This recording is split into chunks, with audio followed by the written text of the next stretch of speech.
Digestión. Contenidos empresariales aptos para todo público. Mente Comercial. Entrenamiento y gestión de ventas. Sabemos de vendedores. Sabemos de ventas. www.mentecomercial.com.ar. La familia es todo. La salud es todo. Sancor Salud, el grupo de medicina privada que cuida a tu familia. Plan Gama 30 años. Respaldo y solidez para todo lo que viene. Porque somos Gama y hacemos todo posible. ¿Cómo puede uno convivir y seguir adelante con dos visiones tan contrapuestas de A es un monstruo o no, B es un monstruo? Sí. Bueno, me parece que ustedes allá en Córdoba están como más cerca de esta visión de convivencia. A ver, yo por eso te digo que me parece un dato, uno de los datos más importantes de la historia del siglo XXI de la Argentina, esta unión entre un sector del peronismo y un sector del oficialismo, porque me parece que es la única posibilidad hoy de empezar a pensar en un proyecto que abarque a gente de uno y de otro lado de la grieta. Me parece que esta decisión lo que hace justamente es, yo no sé si diluirla, pero por lo menos cambiar el eje de esa grieta, donde ya no va a coincidir con la antinomia peronismo-antiperonismo. Quiero decir, va a haber peronistas en este proyecto. A ver, y acá yo creo que desde el lugar de la literatura se puede ver un poquito más, no digo más claramente, me parece que la literatura nos da herramientas para describir y para ver la realidad que por ahí desde el periodismo, que estamos como muy cerca de los hechos, por ahí no lo vemos por proximidad. Yo, mira, acabo de escribir ahora una novela que se llama La matriarca, el varón y la sierva. Es un libro número 15. Es más o menos el 15. Y vos sabés que yo decidí escribir esta novela para escaparme un poco de la política. De verdad que la política cansa, la política te llena de desazón. Entonces, viste, los escritores tenemos afortunadamente la patria de la literatura, donde nos exiliamos cuando la realidad se pone demasiado áspera. Escribí esta novela que está inspirada en un hecho real. Vos sabés que en la época en que Rosas ejercía su máximo poder, un camarada de armas le entrega en adopción, era viudo este hombre, a su pequeña hijita, porque viendo que se moría, para que no se quedara sola. Bien.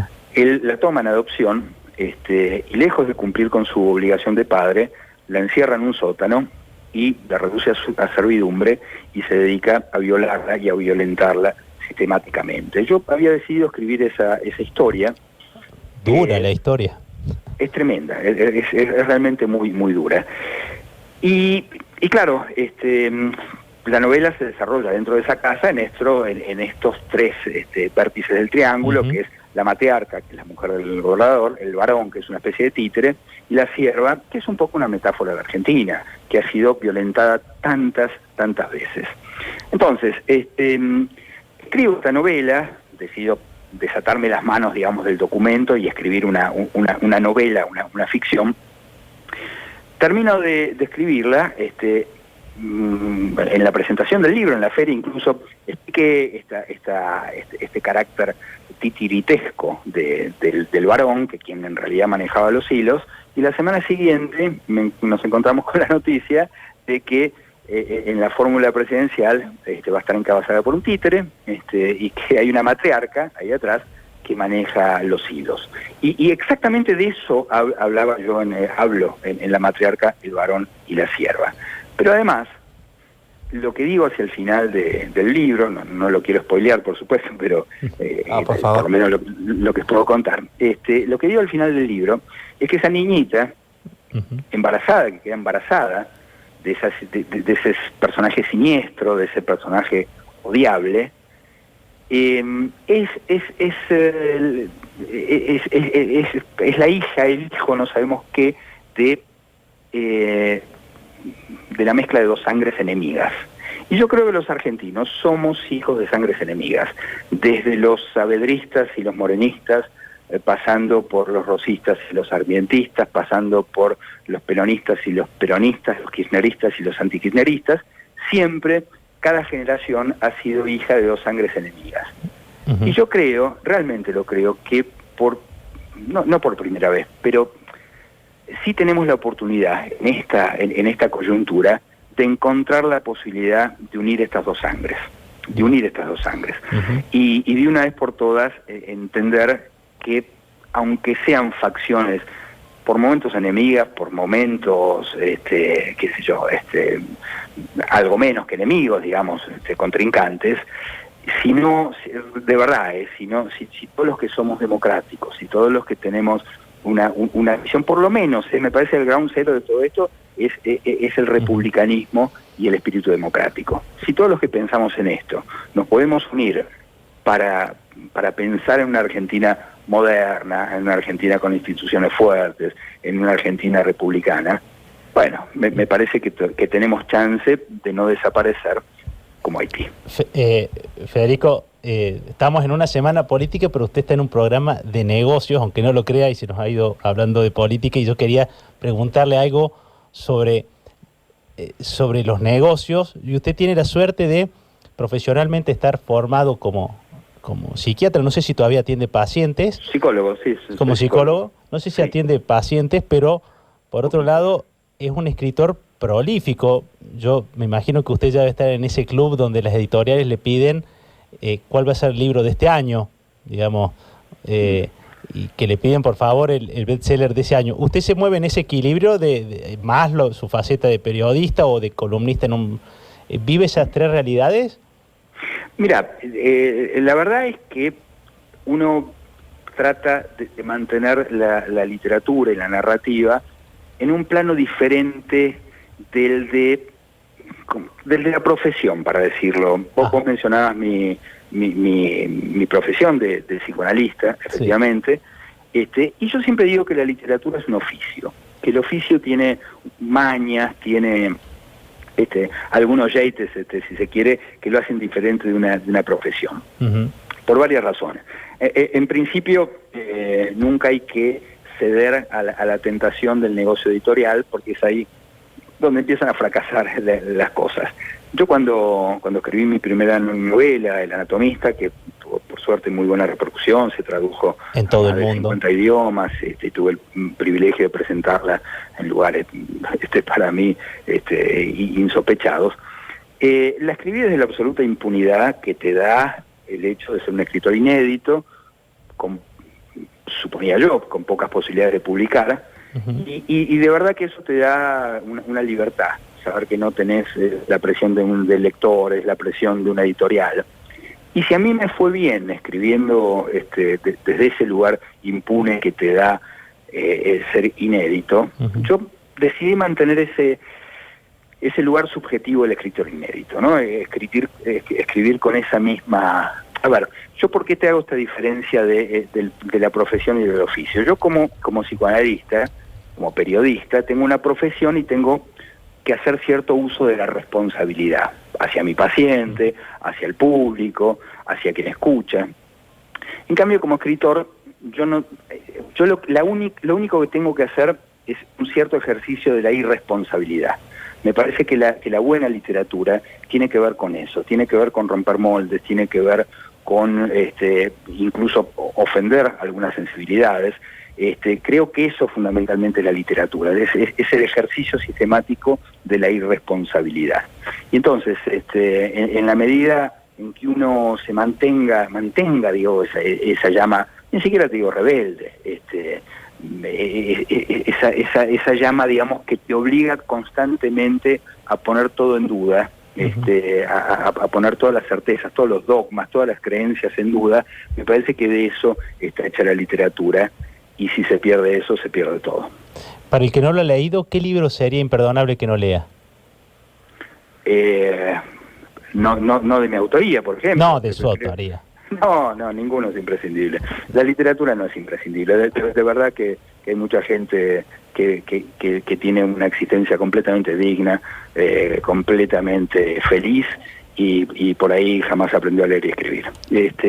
Pero sí te diría que esta última novela, La matriarca, el varón y la sierva, Es una novela que a mí por lo menos me une con cierta tradición literaria argentina, con cierta narrativa que a mí me interesa mucho, con ciertas tradiciones literarias argentinas, y me parece que tiene dos efectos de acuerdo con el lector. Si vos sos un lector que te querés escapar de la realidad y leer una novela que narra, digamos, 3 dramas humanos, como son el de la matriarca, el varón y la sierva, vas a entrar dentro de una casa en la que suceden estas cosas, historias de amor, historias de desamor, historias de engaños, historias de traiciones, esta historia tremenda entre el varón y la matriarca, entre el varón y la sierva, entre la matriarca y la sierva. Es interesante, digamos, cómo funcionan estos triángulos en la literatura, porque a veces en 3 personajes poder resumir la esencia de los sentimientos humanos. Uh-huh. Y por otra parte, si sos un lector con más intereses hacia lo político, te vas a encontrar con estas metáforas que como te diría yo, la segunda lectura del libro. Te vas a encontrar con la historia de la Argentina, te vas a encontrar con la historia del personalismo, con la historia de estos patriarcados que se disfrazan en matriarcados, ¿no? Uh-huh. El rosismo, que fue un matriarcado, un patriarcado, porque la verdad, quien sostenía las riendas del gobierno no era Rosa, sino Encarnación Ezcurra. El kirchnerismo, ¿es un matriarcado o es un patriarcado manejado por una mujer? Me parece que todas estas cosas son interesantes de pensar en perspectiva histórica, pero de acuerdo con los cánones de la época. Me parece que hoy el concepto de mujer no es el mismo, por supuesto, que el del siglo XIX, uh-huh. que el concepto de gobierno tampoco es el mismo, pero sin embargo hay algunas cosas que siguen invariables. Entonces me parece que la narrativa, la novelística, te da una perspectiva histórica, literaria, que por ahí el periodismo no me da, ¿entendés? De modo que creo que, como todo libro, tiene varias capas de lectura y tiene distintos tipos de lectores, y cada uno lo va a leer de forma diferente. Hasta alguien podría leer, Federico, que ese matriarcado, disfrazado de patriarcado, podría ser el gobierno actual manejado por una matriarca, que puede ser Cristina Lagarde. Hasta esa interpretación se podría hacer. ¿Qué puede ser? Perdóname. Cristina Lagarde, del Fondo Monetario Internacional. Digo, hasta bueno, se podría hacer esa interpretación. Es tan amplio. Sí, yo creo que es interesante pensarlo de esa manera, porque yo creo que las estructuras financieras del mundo no dejan de ser un patriarcado. Uh-huh. Uh-huh. Digo, sacando la cuestión de género, no, ni siquiera hablo de una cuestión de género, hablo de una cuestión de tradiciones, ¿no? Me parece que efectivamente el sistema financiero todavía responde a cánones muy antiguos, muy antiguos, y yo creo que deberían modernizarse. Me parece que el sistema financiero mundial es un sistema viejo y es un sistema completamente atrasado que habría que revisar profundamente. Por último, agradeciéndole la gentileza, ¿se puede olvidar un gran amor? Mirá, eso tiene que ver con mi práctica como psicólogo. En una de las últimas columnas escribí acerca de estas cosas, ¿no? Porque después en la radio los oyentes, digamos, tienen este tipo de inquietudes, ¿no? Uno se puede ir muy lejos con la literatura, con el psicoanálisis, pero lo que desvela a la gente son estas cosas. El oyente, digamos, que no pudo olvidar su último amor, que vive, donde todas las cuestiones políticas, coyunturales, quedan atrás sencillamente por el hecho de que no puede olvidar a la mujer a la que ama, no puede olvidar al hombre al que ama. Entonces es interesante porque, paradójicamente, el psicoanálisis te da una dimensión más cercana y más humana de las urgencias cotidianas de los oyentes, ¿no? Porque esa es una columna que escribí para la radio, ¿no? Si se puede olvidar un gran amor. Yo creo que no se debe olvidar un gran amor, se debe superar, se debe superar. Y lo mismo pasa en la política. Me parece que el peronismo nunca pudo superar la pérdida de ese gran amor, de ese gran líder, de esa gran historia de amor que fue la de Perón y Evita, de esa épica, de esa historia casi novelesca, que claro, nos mantuvo fascinados durante mucho tiempo, pero me parece que ahora el siglo XXI requiere una mirada diferente, una dinámica diferente, donde no se viva la política como un escenario actoral, un escenario de pasiones, y finalmente que los gobiernos se dediquen a hacer lo que tenían que hacer, que es administrar, algo tan gris y tan oscuro como eso, administrar. Muchas gracias. Excelente, Federico, muchas gracias. Por ser el Día del Escritor, ¿le gustaría recomendar algún libro que esté leyendo a la audiencia que está escuchando ahora? Sí, en primer lugar quiero decir que me parece muy lamentable que hoy sea el Día del Escritor, porque vos sabés que se conmemora el nacimiento de Leopoldo Lugones. Y Leopoldo Lugones, más allá de su obra literaria, que es opinable, de verdad que fue uno de los tipos que más daño le hizo a la democracia, porque no solamente que apoyó la primera dictadura, que fue el golpe de 1930, sino que escribió La Hora de la Espada, en la cual, no solamente se pronuncia de manera autoritaria, fascista, etcétera, sino que le prestó a Uriburu toda la retórica de ese golpe que marcó la decadencia enorme de este país. De modo que me ofende que algo tan valioso como la literatura argentina sea recordada por este personaje tan sórdido como Leopoldo Lugones.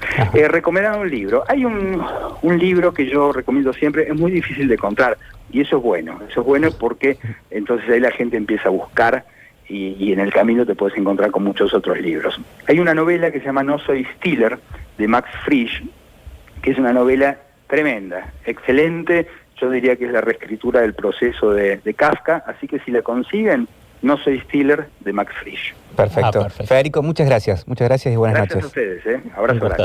Lo escucharon a Federico Andajasi, psicólogo, periodista, escritor, también opinando y charlando un poco de todo en esta noche de Digestión. Vamos a escuchar un poco de música y enseguida volvemos con mucho más. Digestión, contenidos empresariales aptos para todo público. El mundo de los negocios explicado de una manera fácil, simple y divertida. Seguinos en nuestras redes sociales.